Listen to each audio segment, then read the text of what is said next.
All right, we are live. Look at that, good stuff. So I botched the everything about the streaming up till this point. So my hope, Doctor, is that there's nowhere to go but up. It can only get better. That's what makes it real. It's like, and also we're in where are we? We're in the hotel for Voxxed Days CERN, and yes, that CERN, the one with the super colliders and all that, superconductors. No, not super colliders. Yeah, and I'm here with we're in the hotel rooms for, I guess, where some of the speakers are staying, right? And I basically jumped on you in the hallway and dragged you in here, and I said we have to do a live stream because I'm a big fan. And well, anyway, yeah, appreciate you being here. Would you mind telling people who you are? Like, I don't know. It's great to be here. And, look at that. And, There's some people that have joined us already. Cool. So it's great to be here. It's Voxxed CERN. Here we are in Geneva, and we just came from Lugano, where we had amazing set of developers to interact with. It's been a fun experience talking to programmers about various things, and you spoke there as well. So, and it's fantastic. Let's not dwell on the mistakes made. Okay, moving forward. Yeah. And you gave a keynote and you gave a talk as well, right? That's gonna be, and we still have another event starting tomorrow, right? It is fun times. And then some inside baseball here. The speakers are, me notwithstanding, they're really good as well. So you and I've had a great time just hanging out with some really amazing people in our community, our circuit. We spent the entire day yesterday. Just being on the train and just talking and geeking out. And you and I wrote some abstract as well for conferences. Yeah, couldn't ask for anything more.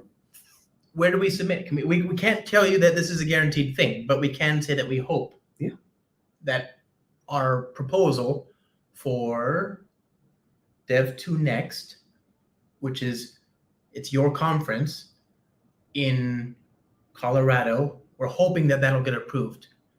And if it does, we'll be talking about. Well, so the talk that I'm really interested in, it's a good segue into what we're going to talk about today. Yeah.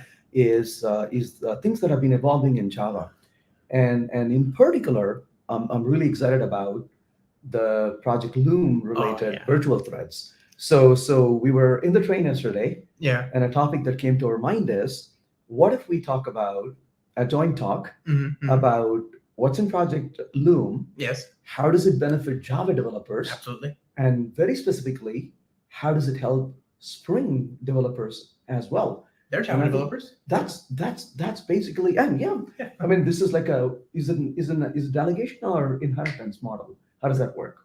Yeah. Well, whichever, right? It's relationship, right? And so that's kind of the joint talk, and I'm hoping we'll be able to do that a few times before Dev2 Next. Yes. In other conferences as well. There's another one revealed right now, but okay, it's got to be accepted before we can, brag about it. Yeah. But Dev2 Next, maybe there's a shot. Maybe. Given that it's your show. If the program committee accepts me. My name is on it, so I doubt if they will accept it, but I can't wait for that show. Which is it, Denver or Boulder, or which part of Colorado? Denver. And when is it? October 1st week. And it's dev2next.com. That's it. Okay. If you're number 2 next anywhere near, like basically or far. Yeah, just come. This is the good Dr. Subramaniam. He just asked a bunch of friends and me to come talk, and you have good people in your Rolodex. But I want to talk about what's happening in Java. That's what I want excited about. Oh, talk. Wait. Yeah. It just occurred to me. It is so late. If this was you would have been on this a minute ago. But it just occurred to me. Our talk about Loom and Spring is not just a joint talk. It's a thread that joint talk. Okay, never mind.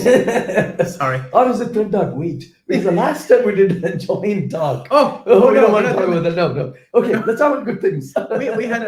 we did a talk from this bottom of the stage with our laptops on our lap. It was okay. Nobody died or anything, but it could have gotten better. Okay. Yeah. So yeah, speaking of the train, we're on the train talking to cool people. That describes the Java community to me. We're on the train towards progress, and I think right now the theme of my hypothesis of all my talks of late has been there's truly never been a better time to be a Java developer. So here's the deal. Yes. When I'll admit, and people know this, I was not a fan of Java at all. Yeah. This was back in 2010 timeframe. Mm-hmm. I used to get hate emails. I've saved some of those. Oh no. And the emails would literally say, "I hate you, Venkat, because you hate Java." And that changed for me, honestly, and I think Java deserves every bit of the credit for it, is with Java 8. Yeah. Because Java 8 with functional style of programming in it was super exciting for me. Yeah. And honestly, I'm almost reliving that excitement, maybe a little bit more. Yes. With Java 21. And the reason for that is in Java 8, you had to put effort Right. to reap the benefit. Right. In Java 21, you don't have to almost put any effort. Yeah. To reap the benefit. We're talking about With virtual threads. How cool that is. Oh, so good. So the idea to me is you're able to take your existing multi-threaded code, Mm-hmm. whether you wrote the multi-threaded code yourself or you're using a framework like Spring or other frameworks. There are other frameworks? What are you talking about? is to leverage the ability to scale your application without really having to do a lot of coding. And so this is, when you say this, surely you're talking about reactive programming, right? No. I'm glad you asked that. Yeah. I got a little bit of a perspective on it. Okay. So here's my perspective. Reactive programming scales your application. Yeah. Virtual threads I'm sorry, let me restate it. Reactive programming scales your services. Yeah. Virtual threads scales your servers. That's my take on it. I like that. So the reason I say that is, and I completely disagree with the statement I'm going to say, because a lot of people say this. They say that virtual threads will kill reactive programming. I beg to differ. I agree. I differ because of two reasons. I agree with your differing. To me, reactive programming uses two distinctive benefits. The first benefit is that you can be asynchronous in your communication. Right. The second is you can benefit from back pressure.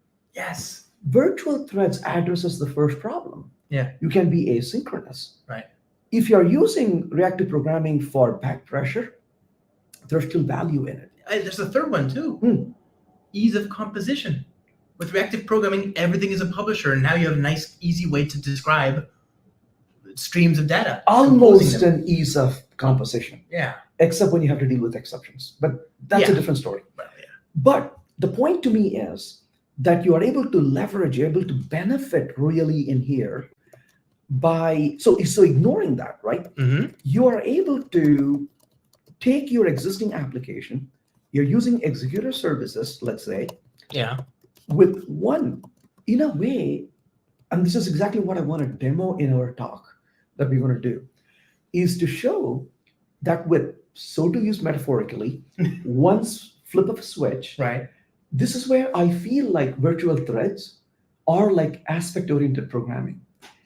And the reason I say that is your code is here, but you are able to separate your threading mechanism up here.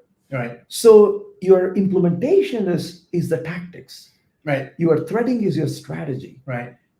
Just like AOP, I can use a regular executor service and my code is blocking, or I can just flip a switch and I can make my executor service a virtual thread. Right.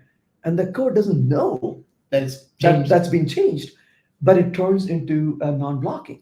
Right. And to me, that is super cool, super powerful. Right. And with so little effort, my only recommendation to programmers is don't go telling the boss that this is so simple. Right? Tell the boss this is going to take 3 weeks of effort. Yeah. It's got to be done by the beach. Right. Yeah. That's when the implementation works. It's a solar powered thread implementation. This Wind makes sense. powered too. Yeah, yeah. I mean, you're the beach. It's both wind and solar powered. That's what I love about this idea. I love it too. I love, and what I also love, that's a great explanation. The idea of AOP, it is so minimally invasive, and I think Bingo. when people see just how ridiculously, absurdly well done, And the you're going to implementation is. show how you can take that non-invasive idea that you can exercise in Java Yeah, all the way to Spring. we're going to do it together. But what I think most of it is just understanding the following, which is, hey, there are things in the JDK that have traditionally stopped you where you stand in the thread of execution. Just even if you just have one thread, if you do input stream.read, you wait until that method returns. You don't get to do anything until after that's done. And things like thread.sleep, these are blocking operations. And the problem with that isn't a big deal if you just have one thing happening in public static void main. But as soon as you have multiple threads with things doing that, now you're wasting time on that thread when other people could be using it. So here's the analogy I like to use. Yeah. Imagine you're going to a good restaurant. Okay. And Like the one we went to yesterday.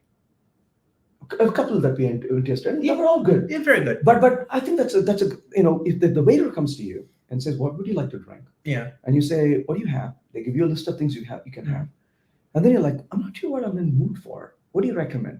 When you drag your chair, sit down next to us, and talk about it, that's not going to be an effective use of the waiter. The restaurant is going to go out of business. A good waiter will tell you to think about it, and then politely walks away while you think about it. And then when you make a decision, the waiter comes over, or if you're having a meal, it may not be the same waiter. It could be yet another waiter who pours water, because you're thirsty and you're running out of water. And what if threads in Java behave like those good waiters? Are those waiters time on the CPU? They're not just time in the CPU, they're resource being used, which is a thread, which is limited. Right. So that's where the scalability really comes in. A restaurant cannot scale to a large number of people if they're all focused on one task, one customer, or one table rather. And so to me, that's the power of the virtual thread. Is that threads are non-blocking, and they are able to really serve when a task is ready to run.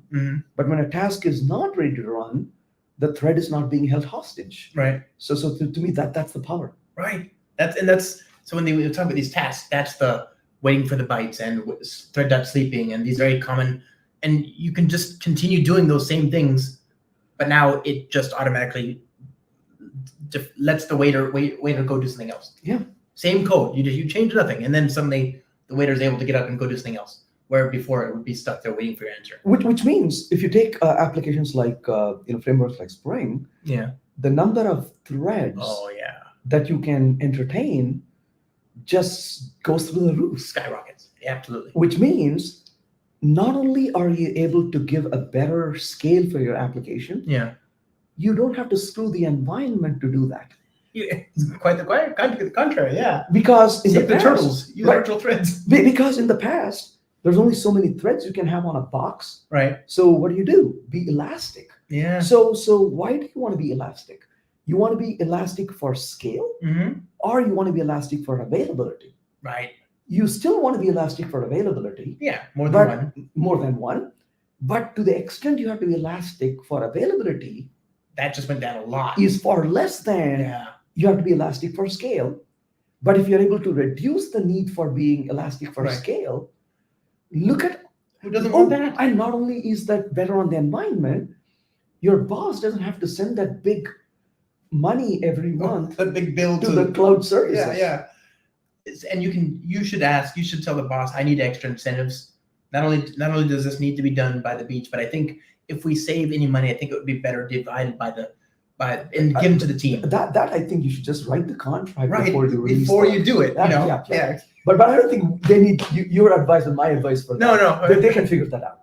I'm a huge fan of what Java 21, and it seems like you don't hate it. Looks like it's I mean, that's what excites me, honestly. Right. Is like there's not like this one benefit and you're done. No. And you get this benefit that you don't have to put much effort, and then you get the benefit of scale. You get the benefit of the environment. You get the benefit of cost saving. Right. The only catch is that you got to upgrade to Java 21, but everybody has upgraded, right? I sure hope so. So, Why would we even question such a question? Actually, I think most people are now moving to 22, which looks promising. But we have speaking of other great things in Java, we have this lovely question. Doctor, other than virtual threads, what do you think about the big bang that will be brought by pattern matching? It's a great question. So here's the interesting aspect about. Thanks for the question there, Salem. Yeah. So the interesting aspect of pattern matching that's exciting, and thanks for the question, is traditionally we've been doing object-oriented programming. And when we do object-oriented programming, we leverage polymorphism. Right. And so polymorphism gives us an opportunity for us to bring up different implementations based on the object type. That's great. But there are times it's an overkill, because there are times when you truly want to switch between multiple implementations. For example, let's say you're receiving a message, and based on the message type or the data in the message, you want to perform a different action. As powerful as object-oriented programming is, it's an overkill to handle that with inheritance. Right. If you take that route, by the time you're done, you just created a monster. Right. You got a bunch of interfaces and a bunch of classes, and it feels a lot enterprisey and heavyweight. And invariably, you end up with all these like if instance of blocks and all that. You have one hierarchy that's shoving everything that doesn't make sense. And I imagine writing test cases on that. No. Testing. That to me is the fun part of pattern matching, is that pattern matching elegantly solves the problem in an area where polymorphism, as powerful as it is not a right fit. You sound like you're talking about Brian Getz's data-oriented programming. It is. And the key here is to really, for us as programmers, is to understand when object-oriented programming is the right choice and when data-oriented programming is the right choice, and to be able to discern. And that is one of the challenges is we shouldn't approach design with this is a hammer and I need to use it. We got hammers, we got chisels, we got screwdrivers, we got tools. And this just gives us yet another tool and make a wise choice based on the problem you have. And it's nice that we can do that in Java, a language that has been around for nigh on 30 years almost, and still have new features that work seamlessly and work nicely with other stuff that's been around for years. What a privilege. And that's the power, right? The power to us as programmers is when a language gives us tools that we can selectively choose and use where it actually makes sense. Love that. And that's the power we get with these features. We just talked about some, and obviously we have a few more minutes, but we just talked about some of these features, but obviously I think Java 21 just came out in September. It's brand new. People are going to want a handy reference, a guide. What should they be reading? I think, didn't you just write a book? Cruising Along with Java is a book in progress. Because I want to complete the book with virtual threads and also structured concurrency. I love structured concurrency. So you're waiting for the new, the part 3. So everything in the book is done except for structured concurrency and virtual threads. So if anybody wants to read it, pragprog.com. Pragmatic Press, right? Pragmatic Programmers Press. Yep. I would love for people to read it because that's why I wrote it. Naturally. So you were talking. So Project Loom broadly, or the code name is virtual threads. It's the structured concurrency, and it is the thread local alternative called values, right? Scope values. And so they've got the first one, the first tranche of the 3, right? That's there. Virtual threads. Scope values is not quite there, but it's preview. Structured concurrency is not quite there, but it's preview. And so for a lot of people, you're just looking to save money. That's already there. You can upgrade to Java 21, move to virtual threads, and like you said. But these other 2 bits, they promise to now that we've got the ability to wield threads cheaply, wouldn't it be nice if it was more pleasant to do multi-threaded programming? And that's where these last 2 bits are.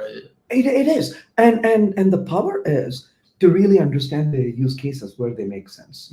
And that's why on your book. And that's what I'm focusing on the book, but more also, that's the story we need to really focus on for developers to understand is how can we benefit and how we are able to really, get excited about these things. Right. Thanks for the comment. It's been fun experience writing it. I've had obviously help from amazing reviewers Right. who have reviewed the book, and I've had a lot of help, and I'm very humbled and thankful for that.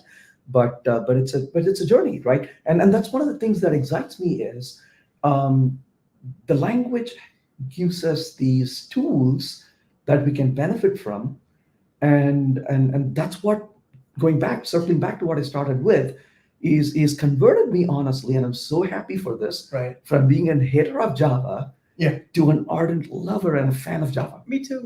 I was never a hater, but it's easy to see why other languages are interesting. Certainly, nobody knows more than you what it is to find joy and relief in other languages. You're a polyglot, if any. And that's fair, right? My hate was not towards Java.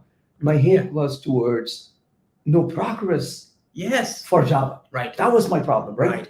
And of course, this kind of brings back to yet another topic, which blows my mind. I mean, we could be talking forever, I think. Okay. But this is the cool part.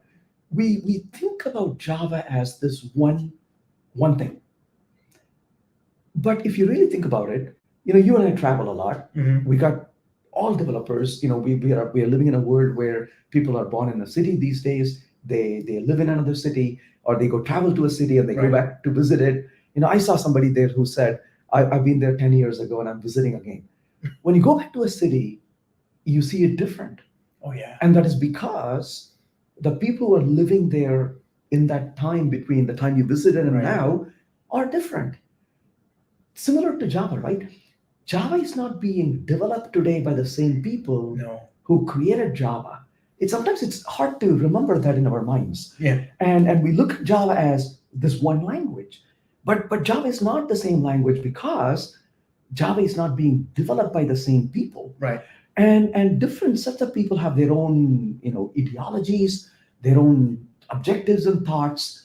And language design is influenced by the perspective of the people designing the language at a time. Right. And that's what excites me. There was a time when Java came out, it was exciting. Right. I fell in love with it. Likewise. It was on CNN. And then there was a time when there were no people to really push Java ahead. There were people maintaining Java. Right.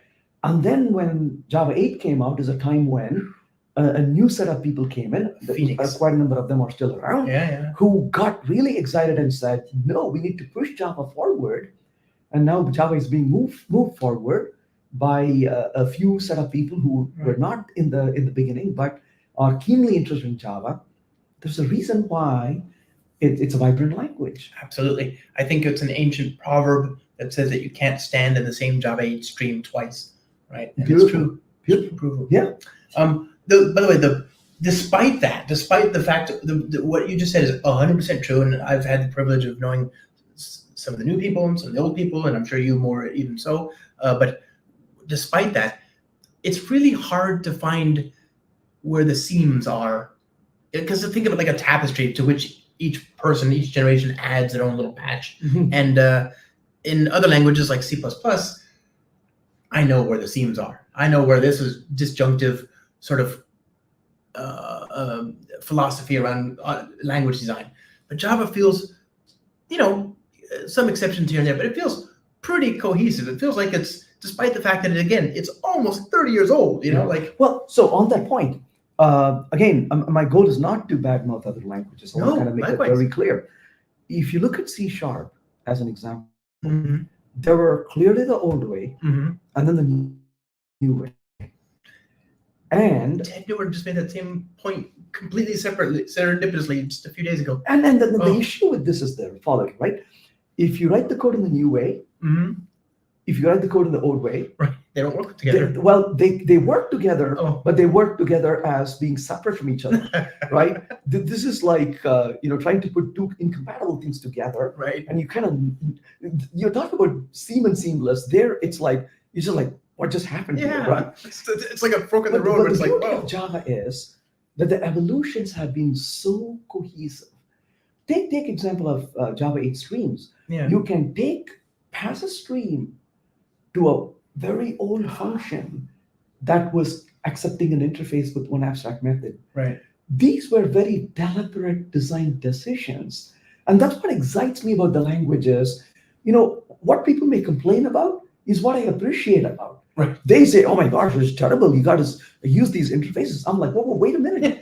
But there's a reason why this exists. Yeah. Is because of that interesting way of solving a problem. Right. You got the ability to cohesively move forward. Oh yeah. And leverage old code with the new approach.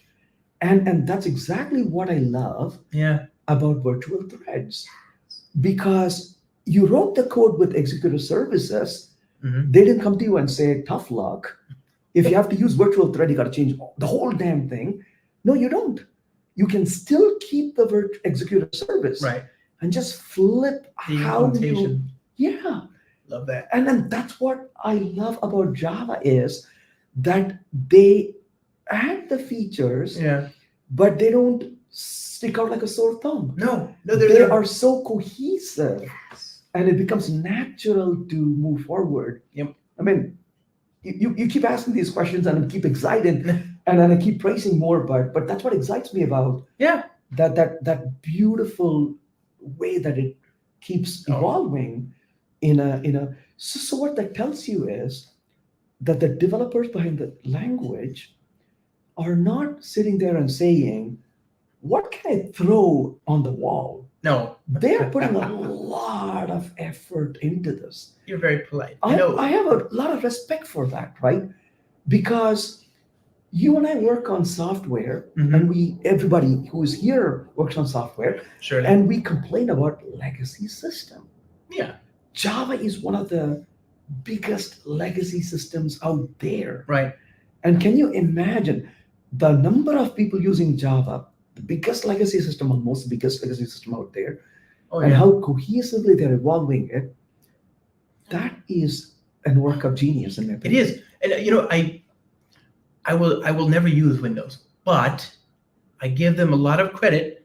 I can take an old machine from 10 years ago and I can upgrade it. And if the hardware supports it, it'll upgrade. You don't get weird issues. You don't get corruptions. It just effing works. And I think that is the same thing with Java. There's no reason to be afraid of it. It'll work. And if it doesn't, it's a rare operation. And to be able to move forward, right? Yeah. That's the key. Is that you don't have to let go of what you know. You incrementally add on to it. So Java doesn't tell you got to unlearn before you have to learn. Right. You can continue learning on. Well, a little bit of unlearning would be nice. Yes, but not everything that you know is obsolete. And it's not like going from Angular 1 to Angular 2, right? No. But sorry that I mentioned. No. But I mean, you mentioned Windows, I had to mention Angular, so we're even now. Well, but another example is like some unlearning is good. We don't want you to be using Corba, right? Like they never Arcom. Corba Arcom. Oh yeah. Orbs. Yeah. Okay, sorry. Com, COM. Yeah, or Com. Yeah. From Microsoft. Yes. Right. Yeah. The thing that, so you've got DCOM, which is the distributed version of COM, but COM still exists in Windows. You can still use it for automating Visual Basic, whatever. Without knowing it. Yeah. Yeah. So anyway, all that to say, there are some things you should maybe unlearn, but basically, Java doesn't ask you to unlearn much. It just treats you with respect, and your decisions yesterday are still valid today. I love that. I love the everything we've talked about. Just makes me want to read your book more. So pragprog.com. Are there any? Yes, that's a good point. Thank you, Simon, by the way. Yeah. Randa, okay, some great points here. Let's go through this before. Hi, everybody. Hi, hello, hi. Hello, will this be available online? Yes, it's on youtube.com/@coffeesoftware. You can find this and many other, well, this is probably the best, but there's other videos there too. But there might be a situation where traditional threads might be better to use. How should we make that decision? Prudently. No, that's a really good question. Yeah. And virtual threads are amazingly good. Yeah. When you have I/O operations. Yeah. If your task is computation intensive, it makes no sense to use virtual threads. Right. So that's how you have to make a decision. Because you don't want the context switch anyway. You're trying to do something work. When you don't need that. Right. It's a waste. There you go. Perfectly good answer. I do wish, Simon adds, I do wish people would start using improved versions of certain tools. The amount of times I still get 0.4 with iterators. Okay. Love the book. Yes. Good. Is there a real world example to show how to favor pattern matching over polymorphism? I assume they mean in your book. Yeah. Okay. Good. Good conversation and discussion, of course. Thank you. That's the good doctor here. Can relate. Java 1.6 and Java 14 have vastly different writing patterns. Yeah. Random question. How many people do you expect to write their own gatherers, or do you expect it to be more relegated to certain libraries offering new ones? That's the new API I saw Victor Klang working on. I don't really know. I would say, when in doubt, let others do it. Yeah. Because a lot of us have to focus on application development, right? That's the beauty of using libraries. Yeah. And having Java do the hard work, is we can not only benefit from it, we get an opportunity to mess up less. And with respect. Yeah. Because if I'm writing an application, when I'm writing an application code, I need to focus on getting my domain logic correct. Yeah. Asking me to focus on that and the infrastructure is not a trivial thing. No. I've got enough to worry about. My skills are valid. I can just use them to keep going, and I can plug in new things as necessary. Yeah. This is great. Thank you. This is very kind. Two of my favorite Java gurus in one place. I'm a big Kotlin user. What do you think about Kotlin coroutine's future with virtual threads? And you wrote a great book on Kotlin, to which I was a reviewer, or for which I was a reviewer some years ago. And I'm a Kotlin GD. One of the things that excites me is when Java improves, all languages benefit. Yeah. But the beauty is this: the languages push the boundaries and show what works, what is useful, what is interesting. So to me, that is this is working in synergy, right? Right. Languages show what's possible and what's interesting. Right. And Java says, great, now let me make it efficient for you.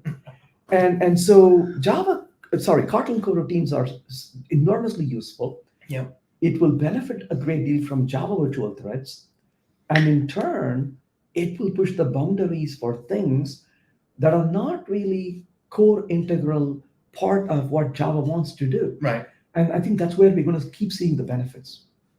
I like that.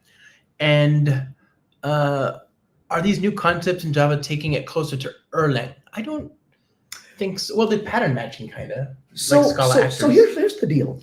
The key is we don't want to think about a language moving towards another language. Right. Because things are way too broad for that kind of convergence. But what is really important is for languages to provide the power so that the programmers who are using that language can be more mature and leverage better tools. And when people compare, for example, they say, oh, Scala can do this or Groovy can do this. The point is not that any particular language can do it. It is the fact that you as a programmer using that language can benefit from some features. Erlang broadly has very different features than you may ever get in Java. The lightweight processes in Erlang, the fail-safe mechanism in Erlang, the supervisor hierarchies, and the OTP. The OTPs, the truly functional nature of Erlang. Right. Those may not ever be achieved in a hybrid language like Java. True. So that cannot even be a goal. But there can be features that come from other languages, including Erlang. In that regard, when I wrote the book on Kotlin, that's one of the things I mentioned in the book is that Kotlin is like a cocktail. They really brought amazing features from so many languages into one. I've seen programmers who are new to Kotlin say, it's like Python. Well, you know Python, so you see it.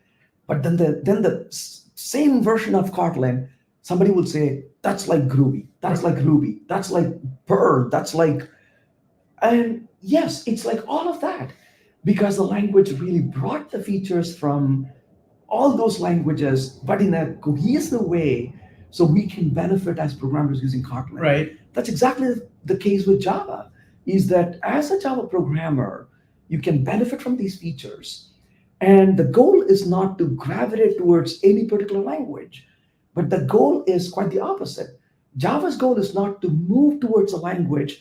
Java's language is to move towards the developer. Right. So that the developer can be more productive using the language. Okay. Meet them where they are. Meet them in the paradigms that they need to support the problem space they're dealing with. That's my opinion. Yeah, that's brilliant. I like that a lot. Let's see. Seeing both your faces warms my heart. Looking forward. Oh, this is Hano. Hi, buddy. This is very good to see you. And we are our faces are warmed as well because we're under this makeshift studio lighting here. But also looking forward to seeing you as well. I think this has been fun, everybody. Thank you for hanging out with us. Thank you for the questions. Thanks for the comments. Really appreciate it. Thank you. Thank you, Doc. I really, as always, I'm a huge fan. Dev2next.com. DEV2, the number, next.com. I encourage everyone to go there. Don't let my being on the program dissuade you. There's actually some good speakers there. There are some good speakers there. You're there. That's the reason I want to go. I have to say, the call for papers is still open, but I'm amazed at the proposals we have received already. We have 3 more weeks. CFP is open. And honestly, I'm overwhelmed. Genuinely, I'm saying it. And humbled by the submissions so far. Oh, wow. We got some fantastic speakers and fantastic topics, I have to tell you that. Well, that's because you inspire people. They've been keeping myself awake reviewing, and the program committee has been active reviewing the papers. It's fantastic to see this. It's going to be great. Great problem to have. And it's in Colorado, which is such a cool place. You got to go. And October in Colorado is one of the most beautiful times. You get actual proper leaves and foliage and stuff. We're going to have change of color. Yeah. The seasonal color change, the temperature. My wife is co-organizing this with me, Kavita. Okay. She was so particular. She was adamant about this, that she will not have the conference in the summer. And I'm like, let's do it in the summer. Like, nope, it's too hot. I'm not going to do it. Okay. And the winter is too cold. She's the one who picked the date. She's brilliant. She picked the date and said, the temperature is beautiful during this time of the year. That's when we will do it. And she went shopping for the venue so hard, and she made it happen. So I'm thankful for her. And so many others who are helping us with this. Oh, sure. And also, as you know, but people in the audience may or may not know, Europe disappears in the summer. So it's actually kind of brilliant. You might be the first thing in the queue in the hopper, right? When they come back from their vacation holiday. Yeah. Looking forward. Well, you know where to end the vacation. Colorado is a great place. Right. Colorado it's an amazing place. It's another little mini vacation. Yeah. Where you learn stuff. Yeah, that'd be great. That's right. I look forward to it. Thank you for your time. Thank you. Are you on the internet? Do you want to be found? If so, where do people find you? People find us. You're on. You don't. I guess you must. Do you excrete on X very often? Twitter.com/Venkat_S. Yeah. Or X.com. I always say that if people want to find you, they'll find you. Yeah. If it's not important, there are better things to do. Thank you, everybody. Thank you so much, folks. Thank you so much. And by the way, I love this comment. Look at that. Calling Java legacy is like calling a vintage wine old grape juice. 100%. Let's end on that.